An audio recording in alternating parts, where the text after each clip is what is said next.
আসসালামু আলাইকুম আপুরা ভাইয়ারা, আপনারা সবাই কেমন আছেন? আশা করছি আপনারা সবাই অনেক ভালো আছেন। তো নতুন একটি ভিডিও নিয়ে হাজির হয়ে গেলাম। আজকের ভিডিওতে থাকছে মাছের ডিম দিয়ে আলু ভাজির রেসিপি। আশা করছি আজকের ভিডিওটি আপনাদের সবার খুব ভালো লাগবে। শুরুতেই আমি মাছের ডিমগুলো নিয়ে নিলাম। এখন দিয়ে দিচ্ছি সামান্য পরিমাণ পানি, আর দিয়ে দিলাম হলুদ, আর এখন দিয়ে দিচ্ছি স্বাদ মতো লবণ। এ পর্যায়ে আমি ঢাকনা দিয়ে ঢেকে নিলাম। তো দেখতে পাচ্ছেন মাছের ডিমটা খুব ভালোভাবে ফুটে আসছে। তো এই পর্যায়ে হালকা হাতে একটু নেড়ে চেড়ে নিলাম।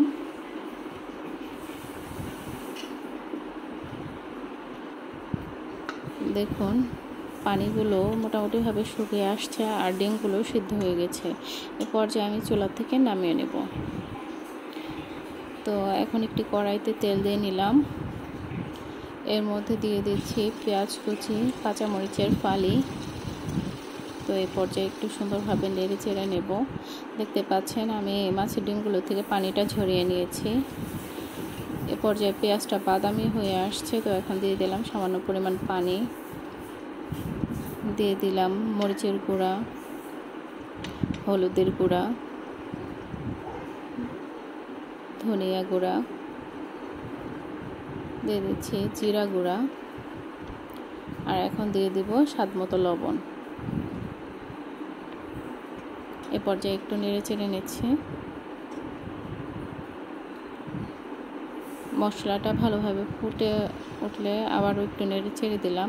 এখন দিয়ে দিব সেদ্ধ করে রাখা ডিমগুলো। তো ডিমটা সেদ্ধ করে নেওয়ার পরে এই ভাজিটা হতে খুব একটা সময় লাগে না। আলু ছোট ছোট স্লাইস করে কাটা আছে। তো এই পর্যায়ে আপনার আলুটা সিদ্ধ হতেও খুব বেশি সময় লাগে না, একটু নেড়ে চেড়ে নিলেই হয়। তো এ পর্যায়ে দিয়ে দিচ্ছি কেটে রাখা আলু।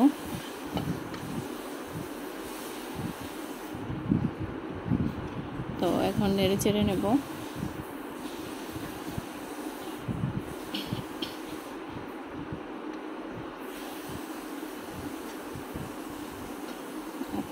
এখন ঢাকনাটা দিয়ে দিয়েছি। দেখতে পাচ্ছেন আমার আলু ভাজিটা হয়ে গেছে।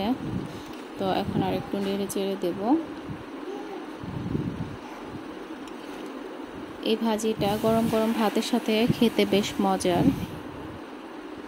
আপনারা সবাই বাসায় একটু ট্রাই করে দেখবেন। ধন্যবাদ সবাইকে ভিডিওটি দেখার জন্য। পরবর্তীতে আবার নতুন কোনো ভিডিও নিয়ে আপনাদের সামনে হাজির হব। ততক্ষণ পর্যন্ত সবাই ভালো থাকবেন, সুস্থ থাকবেন। আল্লাহ হাফেজ।